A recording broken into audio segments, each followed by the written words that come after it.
धूम्रपान रतो विप्रः दानम कुर्वन्ति ये नराः ते नराः नरकम यान्ति ब्राह्मणो ग्राम सूकरः। अब इन्हीं वचनों से हमें सजग सावधान हो जाना चाहिए, लेने वाले को और देने वाले दोनों को।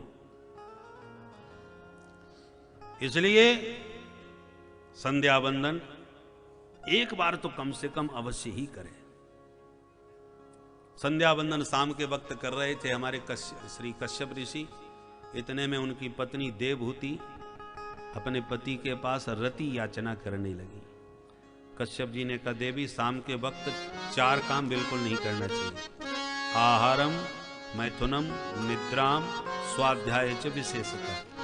सूर्य अस्ताचल को जा रहे हो तो भोजन मत करो, शयन मत करो, सोना नहीं चाहिए, और स्वाध्याय भी नहीं करना चाहिए। पढ़ना लिखना शाम के वक्त ठीक नहीं, जो पढ़ोगे सब भूल जाओगे। इसलिए शाम का वक्त खेलने का होता है बच्चों का। और शाम के वक्त सहवास भी नहीं करना चाहिए कि सूर्यास्त के समय जो स्त्री गर्भवती होगी उसके दुष्ट संतान पैदा होती है। कश्यप जी ने पत्नी को बहुत समझाया, परंतु समझ में कुछ नहीं आया।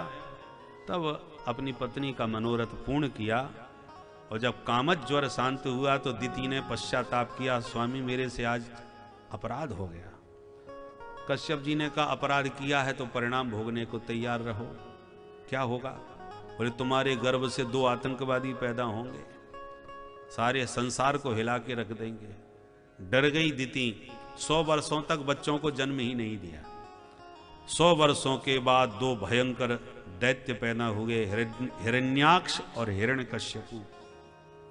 सारी धरती को हिला के रख दिया महाराज। अखिल भूमंडल पर इनका एक छत्र राज्य हो गया। छोटा भाई दिग्विजय करने निकला तो कोई प्रतिभट नहीं मिला, समुद्र में ही पृथ्वी को लेके प्रविष्ट हो गया। जब ब्रह्मा जी ने प्रार्थना करी तब वराह भगवान प्रकट होकर के हिरण्याक्ष का वध करके पृथ्वी का उद्धार किए। बोल वराह भगवान की जय। अब पृथ्वी पर सृष्टि का विस्तार हुआ। सबसे पहले बेटियों का वंश बतलाए। मझली बेटी देवहूति का विवाह करदम ऋषि से हुआ। करदम जी ने देवहूति के द्वारा 9 बेटियों को जन्म दिया, और 10वीं संतति के रूप में साक्षात भगवान कपिल रूप में प्रकट हो गए। बोल कपिल भगवान की जय। कपिल भगवान का दर्शन करने ब्रह्मा जी दौड़े दौड़े आए। तो ब्रह्मा जी के जो 10 ऋषि पुत्र थे जिनका नाम मैंने सुनाया, उसमें अंतिम सबसे छोटे नारद जी थे। तो नारद जी तो कहीं घूमने उस समय निकल गए थे, क्योंकि बचपन से ही घुमक्कड़ थे। 9 ऋषि ब्रह्मा जी के साथ आए दर्शनार्थ सिद्धाश्रम में, बिंदु सरोवर के तट। किंतु जब कपिल भगवान का दर्शन वंदन करके वापस जाने लगे ब्रह्मा जी अपने ऋषि पुत्रों के साथ, तो करदम जी ने निवेदन किया, सरकार आपके साथ में 9 बेटा और मेरे घर में 9 बेटी, बढ़िया जोड़ा बनेगा यदि आपकी अनुमति मिल जाए।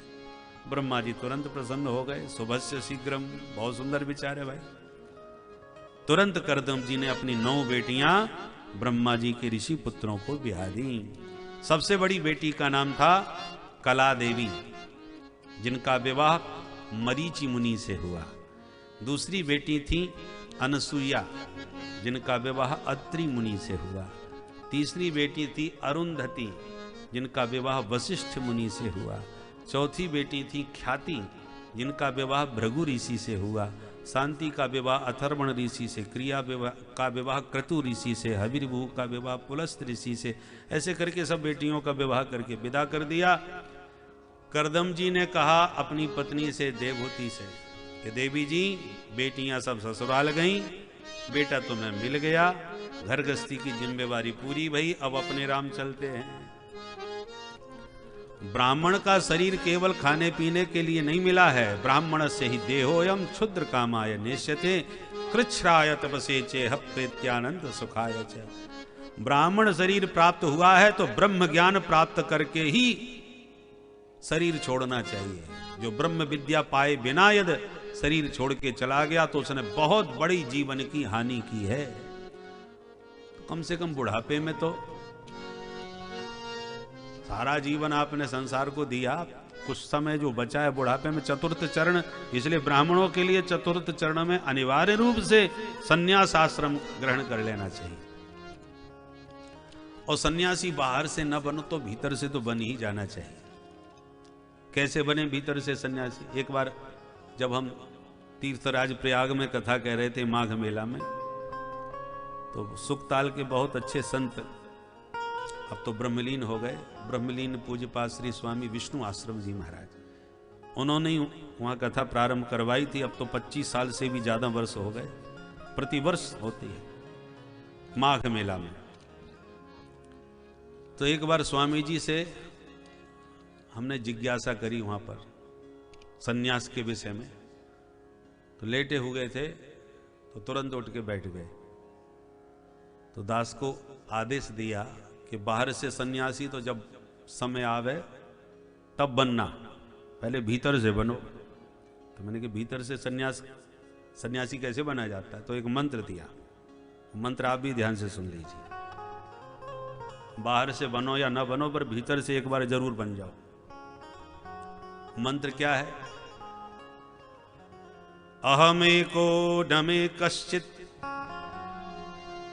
नाहमन्यस्य कस्यचित् न तं पश्यामि यस्याहं तं न पश्यामि यो मम प्रभोरहं मम प्रभो प्रभोरहं मम प्रभो।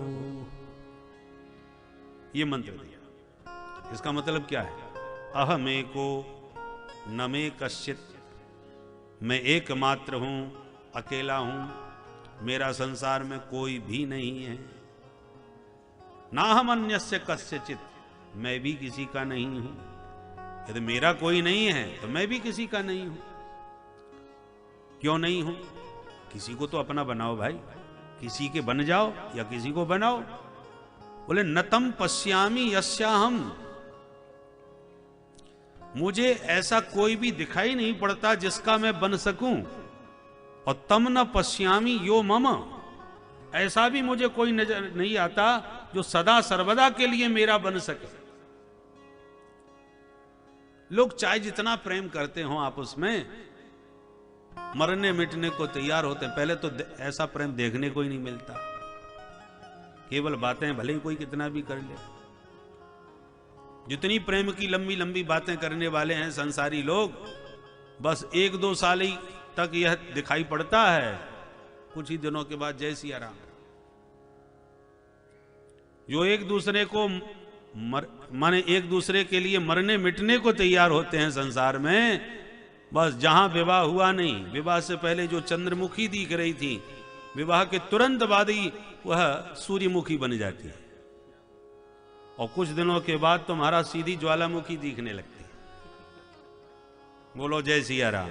जय सिया राम। इसलिए कैतव रहितम प्रेमम न भवति मानुषे लोके, इस मनुष्य लोक में निष्कपट सच्चा प्रेम तो दिखाई पड़ता ही नहीं।